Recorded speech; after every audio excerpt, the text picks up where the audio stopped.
नमस्कार दोस्तों, हमारे चैनल के अंदर आपका स्वागत है। दोस्तों, देव उठनी एकादशी देवादिदेव भगवान विष्णु के 4 महीने की निद्रा से उठने के बाद इस एकादशी का त्योहार मनाया जाता है। और दोस्तों, इस एकादशी के साथ ही शुभ कार्यों की शुरुआत हो जाती है।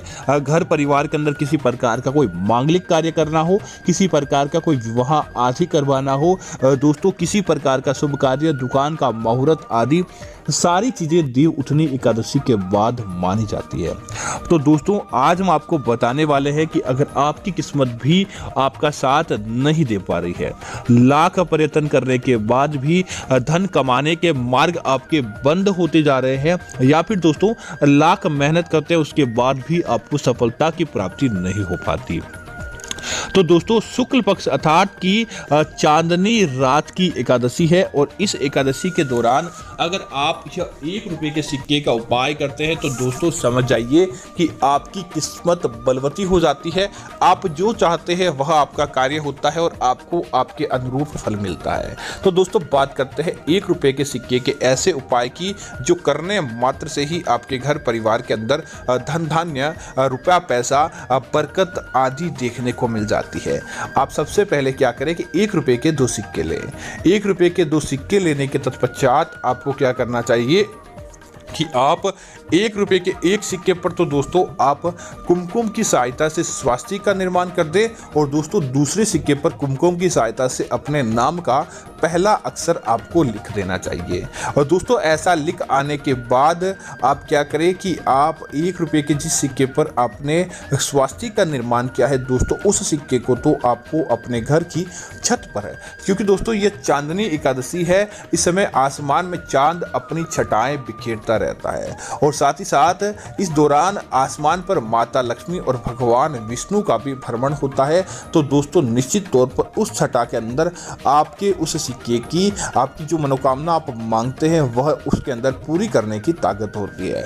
और दोस्तों जो दूसरा सिक्का है उसे आप पहले वाले सिक्के से स्पर्श कराने के बाद रात को सोते समय अपने सिरहाने या अपने तकिए के नीचे दोस्तों उस सिक्के को रखकर सो जाए, जिससे दोस्तों आपके मन के अंदर आपकी मानसिकता या किसी प्रकार की कोई नकारात्मकता या फिर किसी प्रकार की दोस्तों आपके भाग्य के अंदर उन्नति नहीं, आपका भाग्य आपके कर्मों का साथ नहीं दे पा रहा है, इस प्रकार की गतिविधियां होती है, तो दोस्तों वह सिक्का सारी उन चीज़ों को और नकारात्मकता को सौंप लेता है।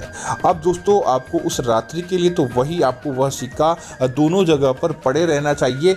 अगले दिन जब आप सुबह उठें, स्नान आदि करें।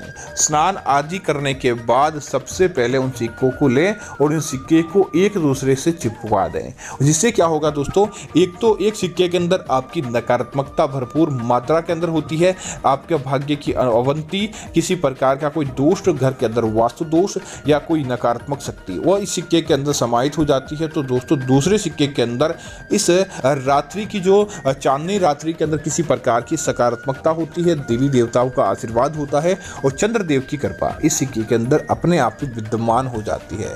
तब आप क्या करें, उस सिक्के को आप उससे स्पर्श करा दें ताकि वह आपकी सारी उन नकारात्मक चीज़ों को जलाकर वहीं पर समाप्त कर देता है।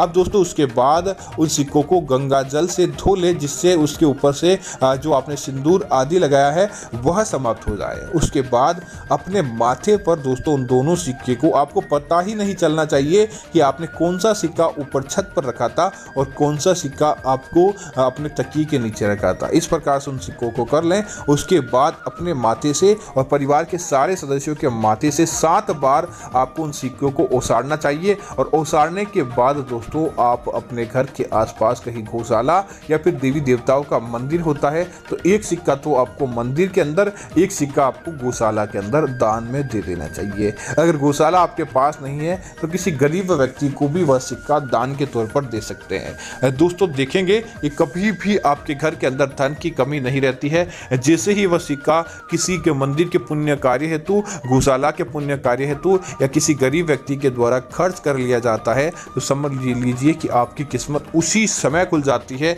और आपको किसी भी प्रकार का कोई दोष दारुण्य नहीं लगता है, बल्कि आपको आपकी कुंडली के अंदर फायदा देखने को मिल जाता है। तो उम्मीद करता हूं कि यह जानकारी आपको अच्छी लगी होगी। इस प्रकार की अन्य जानकारी देखने के लिए आप सबसे पहले हमारे चैनल को सब्सक्राइब करें और साथ ही साथ वीडियो को लाइक और शेयर करना ना भूलें। लें ताकि ऐसी जानकारी आपको मिलती रहेगी। धन्यवाद मित्रों।